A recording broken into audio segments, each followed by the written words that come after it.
Hello friends, Kartik पूर्णिमार अनेक अनेक शुभेच्छा और शुभकामना। आज आम डोरी लग जाइए नृसिंहनाथ दर्शन कर आम से गलु दर्शन कलु और बहुत बढ़िया बढ़िया जिनस आमको देखा मिलला।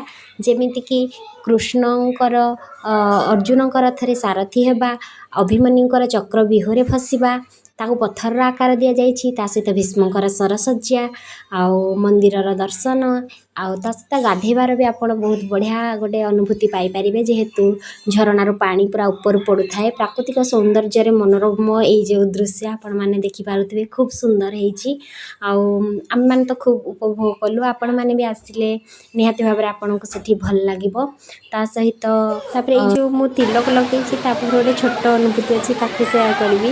गोटे झी आसला मत लगेदेला कहला 10 रुपया दे दो, माने कि तार इनकम रो सोर्स होची सेया।